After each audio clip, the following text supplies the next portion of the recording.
السلام علیکم ورحمۃ اللہ وبرکاتہ، نحمده ونصلی علی رسولہ الکریم، اما بعد فاعوذ باللہ من الشیطان الرجیم، بسم اللہ الرحمن الرحیم، رب اشرح لی صدری ویسر لی امری واحلل عقدۃ من لسانی یفقہوا قولی۔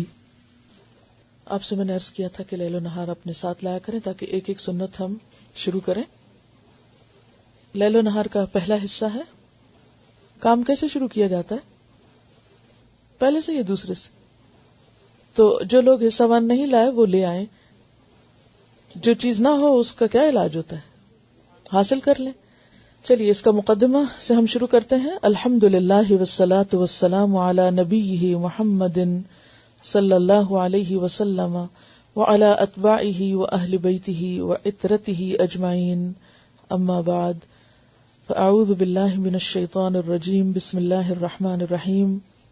لقد کان لکم فی رسول اللہ اسوۃ حسنہ، یقیناً تمہارے لیے رسول اکرم صلی اللہ علیہ وسلم کی زندگی میں عمدہ نمونہ موجود ہے، یعنی آپ کی زندگی ایک خوبصورت زندگی ہے، اللہ تعالیٰ کی پسندیدہ زندگی ہے۔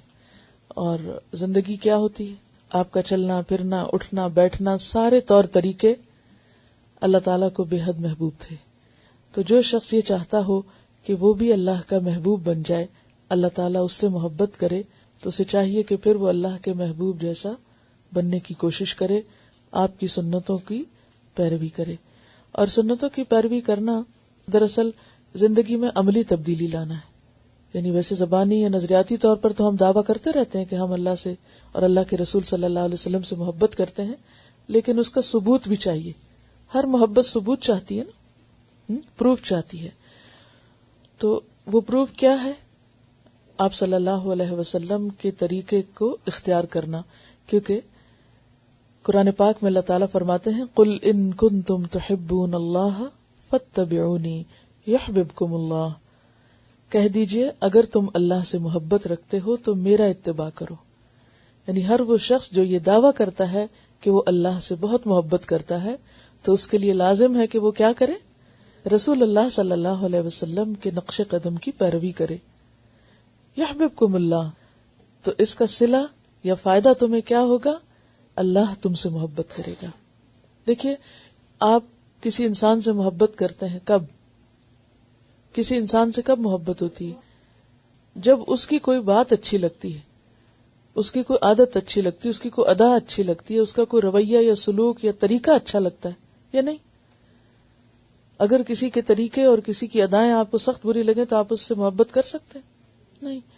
تو اللہ کا محبوب بننے کے لیے بھی ضروری ہے کہ ان اداؤں کو اختیار کیا جائے۔ یعنی میں لفظ سنت نہیں استعمال کر رہی یہاں کیونکہ وہ بھاری ہو جاتا ہے ہم پر۔ ادا کیا ہوتی ہے؟ ادائیں کس کو کہتے ہیں؟ یعنی کسی بھی کام کو کرنے کا جو سٹائل ہے، جو طریقہ ہے یا جو موومنٹ ہے، وہ ادا کہلاتی۔ تو ہمیں اللہ تعالیٰ کا محبوب بننے کے لیے اللہ کے محبوب کی اداؤں کو اپنی ادائیں بنانے کی ضرورت ہے، ان اداؤں کو اختیار کرنے کی ضرورت ہے، کیونکہ انہی اداؤں کی وجہ سے رسول اللہ صلی اللہ علیہ وسلم اللہ کے محبوب تھے۔ تو جو بھی چاہتا ہے وہ اللہ کا محبوب بنے، اس کو وہی ادائیں اختیار کرنی ہے۔ اور پھر وہی بات کہ قل ان صلاتی و نسکی و محیایا و مماتی۔ محیایا کیا ہے؟ آغاز زندگی ہے، اور مماتی کیا ہے؟ یعنی اختتام زندگی ہے۔ تو میری زندگی کا آغاز اور اختتام، چاہے وہ ہر روز کی حد تک ہو، یعنی اس کا ہر جزء، یعنی ہر روز کا دن کیا ہے، آغاز اور انتہا۔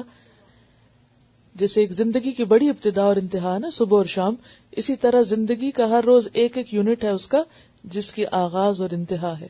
تو میری زندگی یا میرے دن کا آغاز اور میرے دن کا اختتام کس طرح ہو؟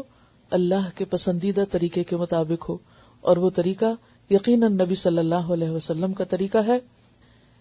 اس لیے ہمیں اپنی ذاتی زندگی میں، یعنی پرسنل لائف میں، اور انتہائی پرسنل لائف میں، گھریلو زندگی میں اور معاشرتی زندگی میں، ازدواجی زندگی میں، معیشت میں، معاشرت میں، تجارت میں، سیاست میں، ثقافت میں، ہر چیز میں انہی طریقوں کو اپنے سامنے رکھنے کی ضرورت ہے، اور ان کی یاد دہانی کی بھی۔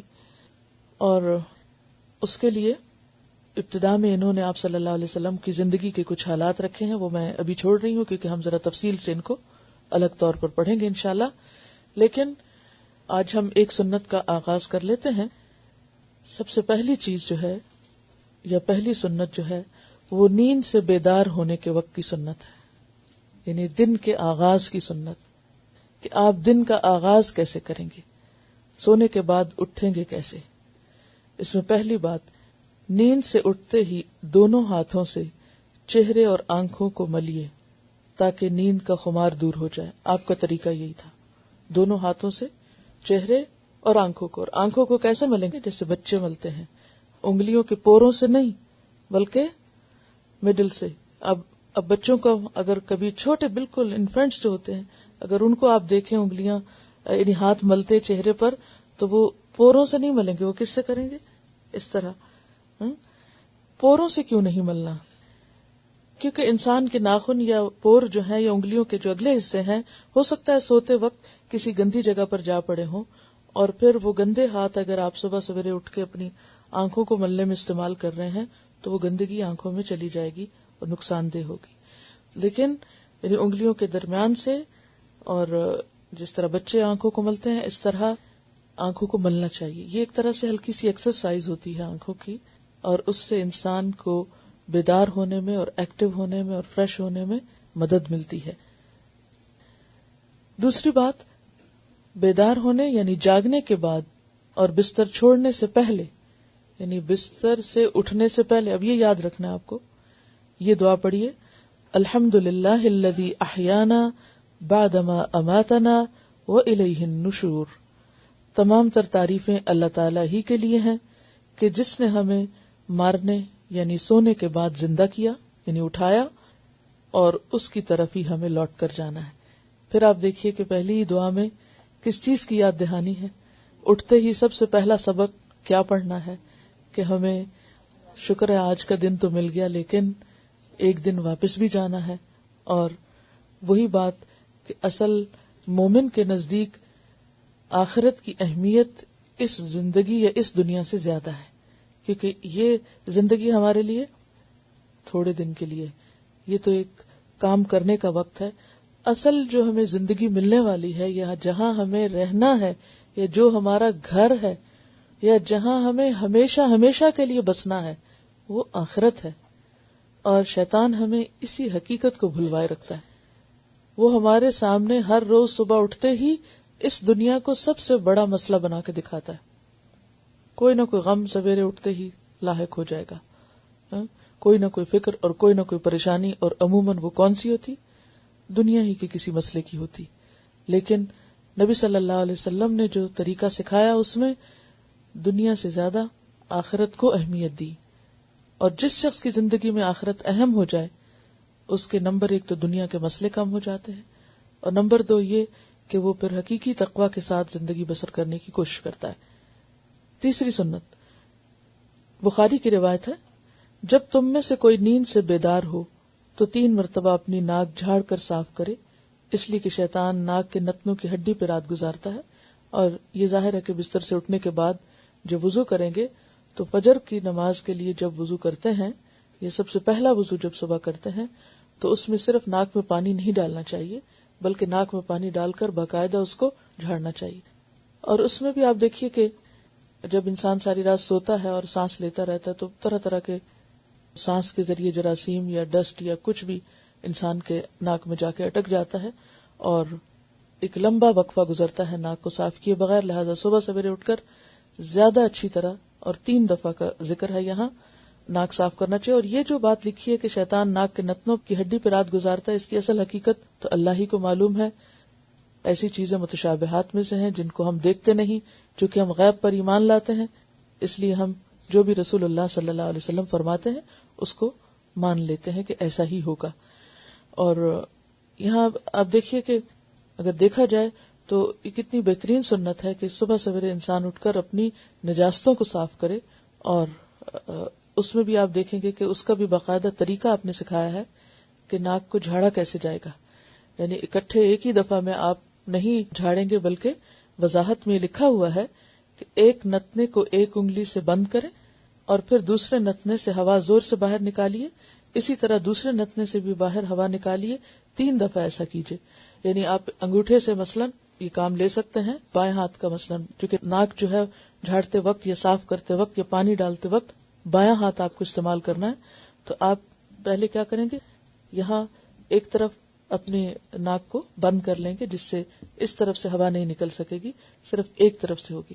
اور اس میں جب آپ دیکھیں گے کہ جب صرف ایک طرف سے نکلتی ہے تو اس میں بہت پریشر کے ساتھ حتیٰ کہ پورا پیسج کھل جاتا ہے, کانوں تک کا اور اوپر تک, سائنسز وغیرہ ہر چیز کو یہ ہیلپ کرتا ہے. اور اسی طرح جب آپ دوسری طرف کے نتنے کو صاف کریں گے تو آپ اپنی شہادت کی انگلی سے دوسرے حصے کو پریس کر سکتے ہیں.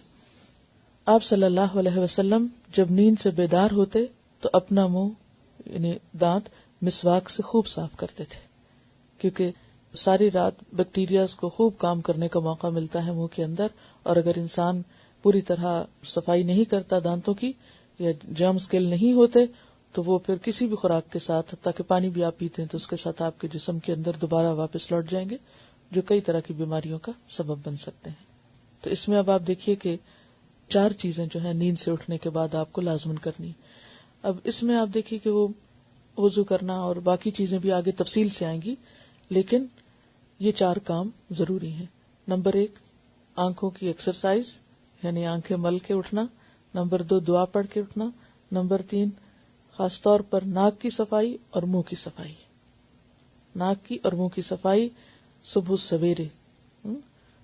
آپ کو یاد ہوگا کہ جب آپ کا کورس شروع ہوا تھا تو آپ سے ایک بات کہی گئی تھی, کیا ہو سکتا ہے اس روز آپ کو سمجھ میں نہ آ رہا ہو کہ آپ تو ایک دینی کورس کرنے آئے ہیں اور اسلامی کورس کرنے آئے ہیں, اور آپ کو بتایا جا رہا ہے کہ یہ آپ کی ویل بینگ کا کورس ہے جس میں فزیکل ویل بینگ بھی ہے اور اسپرچول بھی ہے اور مینٹل بھی ہے اور باقی بھی.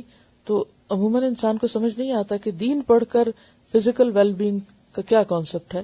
تو اس میں آپ نے ایک تو قرآن پاک میں بھی دیکھ لیا کہ حلالن طیبن کی بات ہے, سنت میں بھی آپ دیکھ لیجئے کہ سب سے پہلی چیز جس سے آپ کو آغاز کرایا جا رہا ہے وہ کیا ہے, پرسنل ہائیجین. پرسنل ہائیجین اور ان سب چیزوں کو کرنا باعث ثواب بتایا گیا ہے. ضرورت تو ہر انسان کی ویسے بھی ہے, آپ ویسے بھی کریں گے, بہت سے لوگ پہلے بھی کرتے ہوں گے جو فطرت پر ہیں, لیکن ان چیزوں کو اگر آپ سنت سمجھ کر کریں گے تو دن کا آغاز کس سے ہوگا, ایک عبادت سے ہوگا. یعنی وہ عمل جو آپ واش روم میں جا کے کر رہے ہیں وہ بھی اگر آپ صحیح طریقے پر کر رہے ہیں تو وہاں بھی آپ حالت عبادت ہی میں ہے. ایک طرح سے کہتے ہیں نا کہ مومن کی تو ساری زندگی عبادت ہوتی ہے اور ساری چیزوں کا اجر اس کو ملنے والا ہے. تو نیت کا درست ہونا اور دوسری بات یہ کہ طریقے کا درست ہونا. بلا من اسلم وجہہ للہ وہو محسن. تو وجہہ للہ میں کیا آتا ہے, نیت درست ہو. نیت میں کیا ہو کہ سنت کی اتباع ہے. اور محسن کیا ہے, کام کو خوبصورت طریقے سے کرنے والا, یعنی جس طرح اللہ کے رسول صلی اللہ علیہ وسلم نے کر کے سکھایا اور بتایا. یعنی کس طرح آپ صلی اللہ علیہ وسلم حریص تھے سب کی تربیت کے اور چھوٹے چھوٹے زندگی کے عام معاملات میں بھی تعلیم دینے کی. جس طرح آپ نے تعلیم دی اس طرح تو شاید مائیں بھی اپنے بچوں کو وہ تعلیم نہ دیتی ہوں گی یا باپ بھی اپنے بچوں کو وہ کچھ نہ سکھاتے ہوں گے. اسی لیے آپ کا ہم پر احسان بڑا ہے اور اسی لیے آپ کے لیے پھر ہمارے دل میں بھی محبت اور احترام ہونا چاہیے. اچھا, اس میں پھر چھوٹا سا آپ کا آپشنل ہوم ورک ہے, فرض کے درجے میں نہیں ہے لیکن آپشنل ہے, اور وہ کیا ہے کہ اگر کچھ لوگ ناک جھاڑنے کے اسلامی طریقے پر کچھ ریسرچ کر سکیں کہ اس طریقے پر ناک صاف کرنے میں جسمانی طور پر کیا فائدے ہیں, اور صبح سویرے خاص طور پر اس طریقے پر ناک صاف کرنا کیوں ضروری ہے, اور نہ کرنے کے کیا نقصان ہو سکتے ہیں اور کرنے کے فائدے کیا ہو سکتے ہیں, اور صبح سویرے دانت صاف کرنا یا منہ صاف کرنا, کیونکہ آگے آپ پڑھیں گے کہ آپ صلی اللہ علیہ وسلم کے جو دانت صاف یا صرف دانت نہیں بلکہ منہ صاف کرنے کا جو طریقہ تھا اس میں ٹنگ کلیننگ بھی آتی ہے, اس میں حلق کی صفائی بھی آتی ہے, اس میں دانتوں کی بھی آتی ہے, مسوڑوں کی, ہر چیز کی آ جاتی ہے. تو اس کا فائدہ کیا ہے, تو اس پر آپ کچھ تلاش کریں گے مزید.